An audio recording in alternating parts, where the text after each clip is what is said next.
Hi, welcome back to my channel. This is Becky, and in this episode, I'm going to be talking about how to command the room. Believe me, I know how to work a room pretty well. I don't like doing it, but I do know how to do it.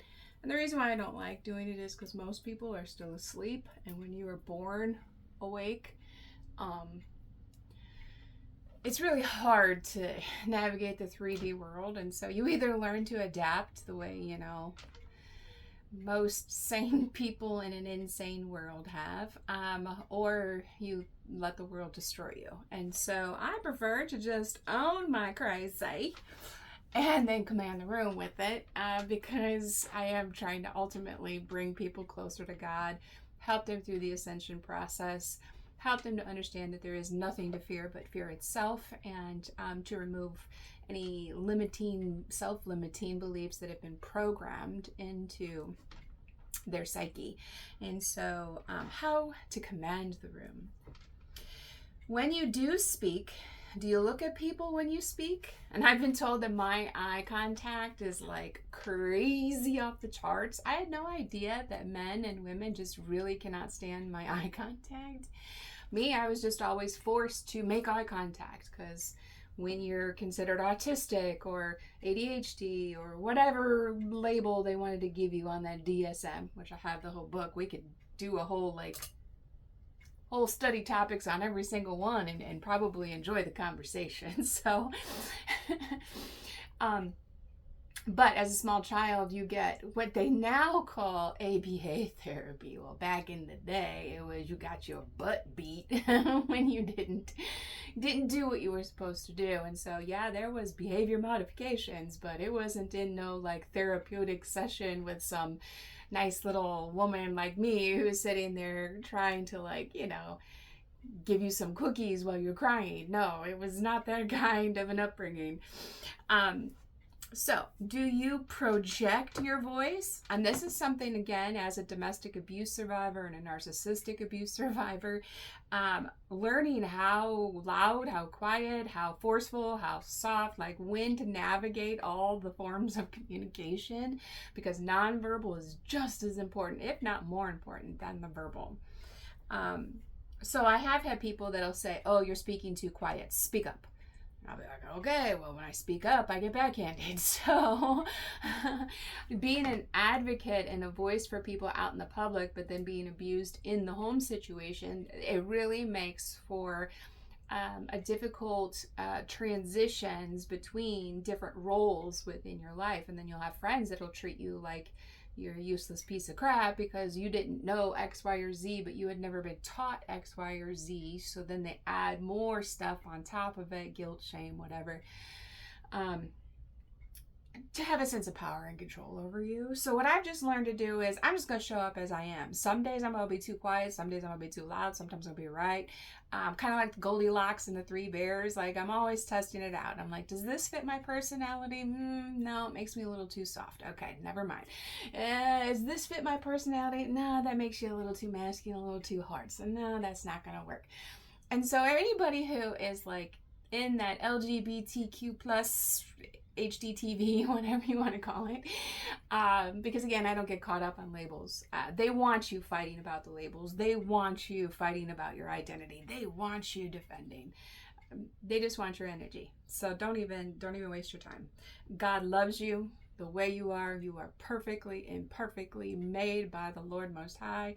And you do have a divine purpose. And there is a reason why you've had to go through all of that. And that is to then help other people that are still experiencing it, while learning how to navigate your own energy fields, which is what we're supposed to be doing in order to be co-creators. We just have too many beings that have entities and negative demonic forces that are trying to constantly capture us through the astral plane and then force our vessels into situations. I mean, I'm still fighting off because there's just so many of them that I am like Trinity from the Matrix, right? Like, I just don't even have the patience anymore. So I'm trying to learn how to navigate just being myself, because people don't like that I can command a room.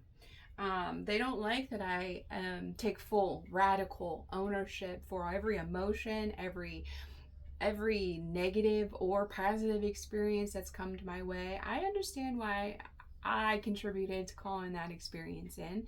And then I have to address the issues of my own thing. So I expect that in my divine counterpart. I've also gone through all my own trials and tribulations of, trying to cope with trauma and the abuse. And so I have seriously worked hard on my addictions. And right now, this job and this connections and trying to help people has become almost an OCD type thing for me. It's my safety net of, I need to find my tribe. Where's my tribe? God said, calm down your nervous system. Your tribe is right on the other side of the screen. They don't want to overburden you because they already know that you have a lot on your plate too.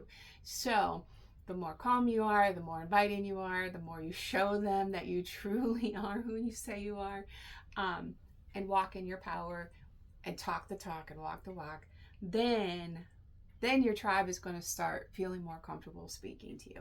And I've had some really cool people that send me memes, or they'll send me videos. I know they're not ready to actually verbally communicate with me, but that behavior, send a message without them having to speak. So I know that I'm helping them by what I'm posting and by these videos. So I'm going to keep doing it. I don't care if it makes me look like a fool. We need more people that are willing to look like fools, to be able to stand up and say, no, I really do have mystical powers. I really do have angelic presence. I really do have a healing aura. I really am magical, divine mirror that is here to help humanity. I really am not of this world, but I am in it for a short period of time. And while I'm here, I'm going to be that ever-living Boy Scout, Girl Scout, adventure crew person who always leaves a place better than I find it. I do the same thing with people. Okay, I don't have a favorite place on this planet because I haven't even really explored this planet because of my history and my programming. But I have favorite people, and so getting to visit those people, that's home.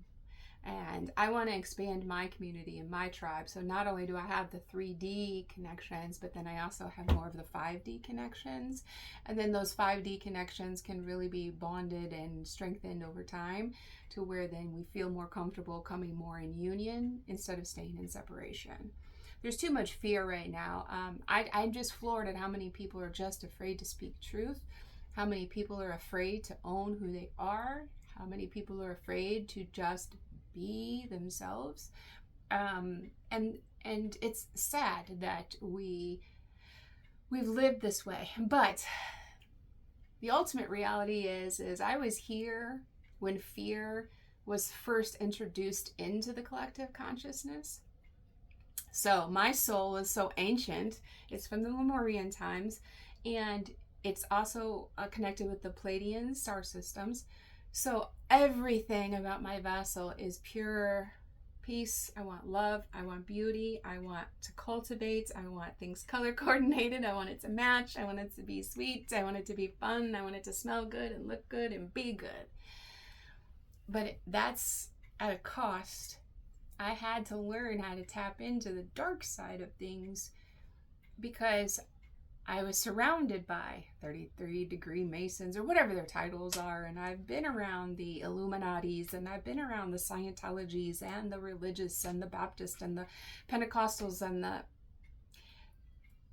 I've been around the block, and I can't fight this feeling. I don't know, and I don't know why he's gone away, but I don't know where my baby is. And I'm gonna keep trying. So, for all these women out here that don't want to have to be in their masculine energy kicking butt against men that are demonic, and they want to be able to get to a point in life where they can switch more into their soft era, I can help you with that. If it's, if it's something going on that I'm not able to help you with, then I might be able to direct you with some local help that will be able to give you more immediate help, okay? Because all I can offer is some sage wisdom, some wise advice from, one person who has been through the ringer to another person who has either been through the ringer or is currently still in that ringer and needing a helping hand out. And so if you would like a free consultation, you can reach out at homans.consulting@gmail.com. Again, people have been hacking my devices, so if you don't hear back from me, then that would be why. And if you do hear back and you get on a Zoom call or a phone call and it's not me, I don't even like phone calls. I like Zoom so I can see who exactly I'm talking to, because in this day and age of AI and digital phishing and catfishing and whatever else is out there. I mean, I don't like the virtual world to begin with, but it's already here. So I'm going to use it as a tool to get my message out even further, because my mission is to help prevent suicide, spousal abuse, and child abuse. And that has nothing to do with same-sex couples. That doesn't matter to me. I care about people staying alive and healthy, coming to the lights, protecting the children. And honestly, me and my sister had a really kind of a good partnership, as could be, okay? She had allotted herself to be the fun aunt, which was awesome. And then I had to be the disciplinarian, right? So, and then I had to learn to balance within the dualities, because my sister would be off, living the high life and going to all these great things and having these wonderful life-changing experiences and getting to travel Europe twice and backpacking and going to all these wonderful places and having these experiences, and then coming back and then kind of like piggybacking onto my family to have that family vibe. And so we did get to do a lot of cool stuff together, even though spiritually she and I were not on the same page. And actually, it was kind of funny is we would always do family pictures with my kids because there were no men. And it was me and her. And she was my best friend. But she could never be there during those dark times. And now I know why. I didn't understand it then, but now I understand. And so there was even a time when we went and had family pictures taken. We were down in Disney World because she had timeshares, and so I would have to put it on a credit card, but she would do all the scheduling and the booking and stuff, and then be like, hey, I scheduled this and this and this, and we'll go do that. And then I'd be like, okay, well, the kids will really enjoy that. And then I'd put it on a credit card, and then I'd work for 2 years to pay that off. But I wanted my kids to experience not only the hardships that we were living, but also to them be able to celebrate life at the same time. So although there wasn't a healthy balance between me and my sister in our feminine and masculine energies, we learned how to use distance and silence and coming together to rupture and repair over all the years. I didn't quite realize all that was going on behind my back in the unseen, because I've always said whatever's done behind my back is none of my business, and God's got it under control. But then when it hits your front door and you're like, oh, okay, well, now I guess I do have to deal with whatever was being done in the unseen. And so there was this time when we were at Disney and we were doing family photo shoots there, and we had gone and got our hair done, and I had dark hair, she had blonde hair. I mean, I was thin, she was heavier, and it was just hysterical because we're sisters, but the camera woman, when she was posing us, she's like, okay, I need the two moms to get together. And I just bust out laughing. I'm like, that's my sister. So it's so funny how people will get perceptions and it'll be so wrong.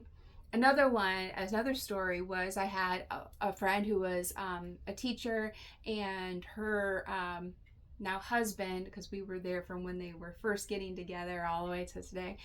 So over, probably close to 18 years I've known them. And it was just very interesting because like I would take me and my 3 kids, and then the 2 of them had, I'm wanting to say like 4 or 5 kids. So it would always be like him, his woman, their kids, and then me and my kids kind of tagging along. And now they had other friends too that would tag along, but we had gone out to just the adults. So me and the couple went to go hang out. And we had another couple that showed up with us, but then they ended up not staying very long and then they left. So I ended up having some strange man and his woman come up to me while my friends were out on the dance floor, because we happened to know who the band was. So we were friends of the band and we were there hanging out. And when this couple came over, like, I'm just a friendly person, so I just talk to whoever comes over, no big deal. I don't have to like somebody to be nice to them.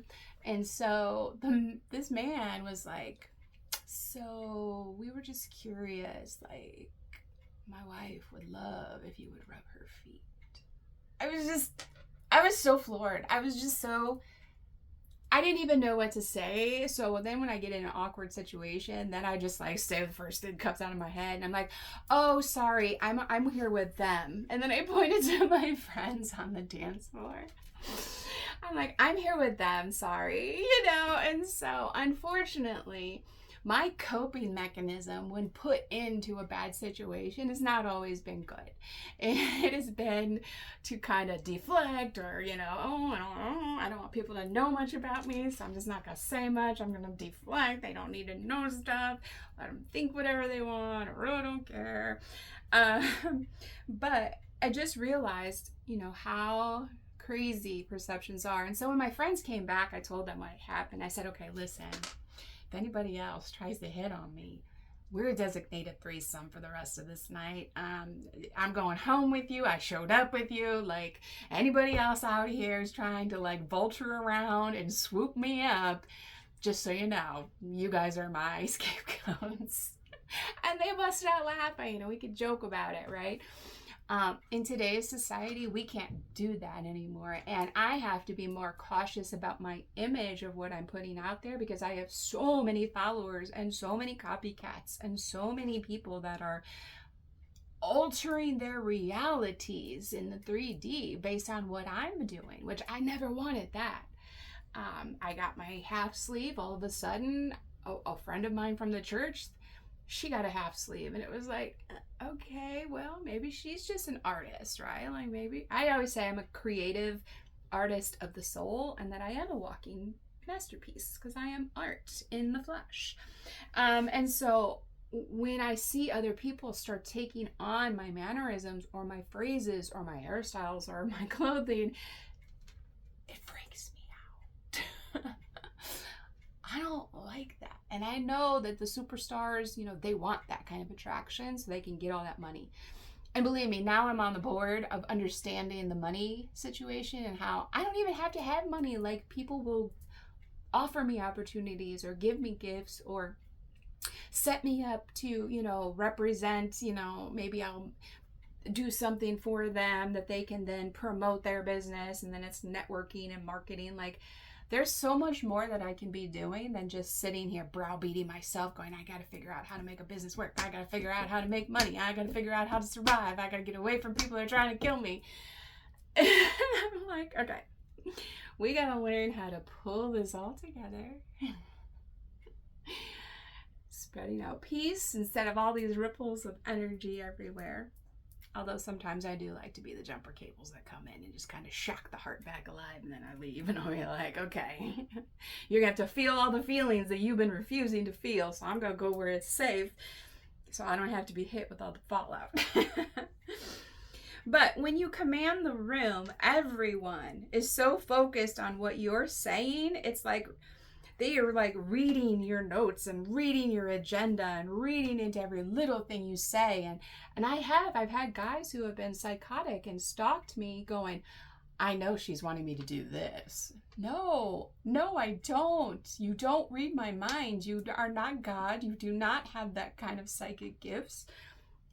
That is called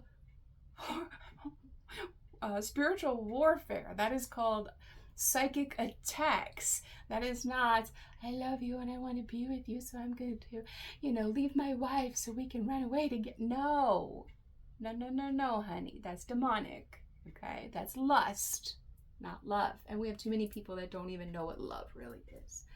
So, they don't think about their tone and their pitch of their voice. I have had to learn how to modulate my voice more. I've had to learn how to be more robotic in my delivery methods and almost military in a lot of what I'm doing, because if I'm too nice and I'm too sweet and I'm too kind and I'm too loving and I'm just sugary all about it like I would with little kids, the grown-ups just feed off that and feed off that. I'm not actually making progress in helping them just get to the light and make the changes they need, because we're all creatures of habit. Believe me, I don't like interacting with human beings. I just haven't had very positive experiences. Even if the situation looks positive, the astral projections and the spiritual attacks and the emotional targets that get sent to me are just not worth engaging with the human vessel, because it's so filled with hate or lust or greed or envy or jealousy or, any of those. I can't be around it. I physically become so ill from the darkness, because that's how sensitive I am to it. And that's because I have so many attacking me at once that I had to rise above. I have to keep every day doing my rituals. I haven't been doing it as much, and so now I'm financially seeing that. I need to be saging. I need to be using the Palo Santos. I have to use my crystals. And anybody who wants to do the woo stuff, okay, well, have fun living life the way you live it. My tribe is going to want to know what tricks of the trade I've learned from all of my war battles. And then they can pick and choose for themselves on what information works for them. So I have to be very conscientious about how I'm delivering messages. Do I talk quiet and wispy when I speak? Yeah, to some people who need that. Do I get very forceful and stern and in your face? Sometimes, when you need that. So people will glaze over, which is why then I have to become so animated. Because if I'm just standing here saying the words that are on the page, you will be hypnotized to fall asleep. I have taught enough years to know how to entertain an audience, to get them engaged, and to help make it a productive, positive, enlightening experience that helps them through whatever phase of the ascension process that they are currently in. So I don't want people to glaze all over. So I keep it entertaining and I flow with the energies in the moment. And then the Holy Spirit will let me know, do I need to use humor? Do I need to be serious? Do I need to get stern? What kind of emotion does it need to be in that moment when I'm delivering that message to that person? So even just the tone grabs the attention. Having a more stern tone changes the energy, because otherwise they think you're a joke. And then you have to keep reinforcing the boundary. I mean, some people I am still reinforcing 2 years of energetic boundaries. And, praying over the bind Satan in the name of Jesus and get out of here and I rebuke you, Satan. And then, of course, people think I'm crazy. Having a more stone tone from the get-go lets people know I've got no wiggle room for nonsense, because I'm not here to entertain the little humans. I am here actually to work with the other light workers, the other cosmic beings, the other ascended masters that are actually trying to figure out how to help the masses. So yes, I am part of the 1%, but I had rejected that 1%, and now I need to get reinduced to the 1% with a much healthier, changed, more positive mindset and outlook. The one other thing is, don't just talk to talk. I can't stand small talk and little conversations that I know are baiting me just so they can get information. Like, I see through the tactics, and so if I stop sharing information, that's because you've been leaking that information to people that shouldn't have it, and I know that, and so I just no longer talk to you. And that's how I handle that. I seal up tar on my holes in my ship real fast so it doesn't sink. Because I'm a very approachable person. If you want to have a conversation, it's really not that hard. You just have to be willing to hear truth and speak truth. So There's this thing out there, especially with women, so make sure that they hear you. And that's why I always stay more in the business mode, the no nonsense mode. Instead of getting to truly enjoy life, I have to stay in soldier mode because I am soft and quiet and sweet and pretty, and I don't want to have to be in soldier mode. But unfortunately, circumstances are right now, I don't have a choice. So make sure that your voice is heard at the table. And for those that don't have a voice, that's where I get to step in, and I can help you develop your own voice and give you the strength and the confidence to be able to speak up in your own hero's journey. Because it's not about you being like me, it's about me helping you figure out how to be the best version of you. I want to make sure that your voice is being heard. I'm fine with that. Do you have something beneficial to say or something of value to say? Because honestly, if you don't, then I'd rather just not say anything. I mean, half the meetings I go to, I honestly don't really talk very much. I do more listening, and because I really have nothing to contribute. It's usually a bunch of alphas that are trying, or wannabe alphas that are all trying to, do this hierarchy pecking order for, this grasping like Game of Thrones for some weird power stick or something. And it's like, I don't know where you're getting that idea from. That's not God's design. So most of the time I just let them fight it all out, and then when all the dust settles, then I come in and I help clean up the mess, because I've already tried giving the advice up front. They don't want to listen to me, so then I have to wait for everything to crumble, because that foundation is built on demonic influence or intents or bad, or and I know that it's not going to be blessed by God. Now the devil can bless you with money and prosperity and fame and fortune for sure, but godly people know the storyline of how someone has worked their way up the line versus someone who would just try to manipulate and connive and use whatever earthly possessions to get to the top. So people know if you're trying to cheat or if you're just trying to be in alignment and do the healing work. People think like I have to talk because everyone tells me I have to talk to make my voice heard, and I disagree. My grandfather, he didn't talk a lot, but when he spoke, it was powerful. And so for me, I say, no, you got to learn to shut up and observe. And there's a gentleman, Jordan, and I can't remember what his last name is, but he is on there, and he actually has a suit jacket that I absolutely love. It's half blue and half red like the Joker, because all of us have to become the Joker or the Harlequin in order to survive in the madness that's out here. And if you can survive the madnesses out there, well, then now you're in a position of authority to be able to be an expert on talking about whatever your pain point is. Mine is communication and behavior. So that's why I created the 7 steps to getting on the same page blueprint.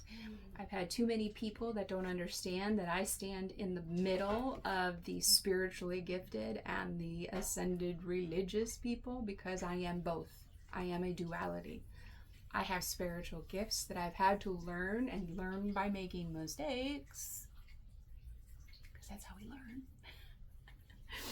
The whole point is that each day I do better than the day before. Each relationship is better than the one. I go, oh, I see now why that would have been demonic. Okay, not going to do that again. And if you look at my relationship patterns, whether it's work, friends, intimate, each time I'm leveling up, because I'm realizing, oh, this person might have that luxury, comfortable life, but I didn't realize what they were doing behind the scenes to have that luxury life. No, thank you. I'm not interested. I will stay humble, and I will continue to work my way back up, because I've already done it once with the devil leading me, and now God's given me my life, given me my freedom, my sovereignty to live this life how I want. And so now I'm going to turn around and keep doing what I was doing, but it's going to be for God's glory and not some man's glory, not some woman's glory, not even a child's glory. I honestly want to see this business flourish and grow into a family business, but my children and grandchildren are still in the process of learning and growing and developing, and so they're in God's hands. And in the meantime, I'm at the helm of the ship, and they are on their own ships. You know, they were on Mom's ship, and Mom had to place them kindly and gently into safe locations so Mom could be solely devoted to my divine mission, and that is to help you help yourself. If you wouldn't mind, I would greatly appreciate it if you could like, share, subscribe, hit the notification bell, and get this message out to as many people as possible so we can battle the algorithms of the people that don't want my voice to be heard, because I am a voice for the voiceless, and I'm not going to shut up no matter how many times they try to kill me. So, till the good Lord takes me home, I will keep producing my content and keep evolving and growing and helping people wherever I can. So I'm going to go ahead and let you go and talk to you in the next video. Have a great day.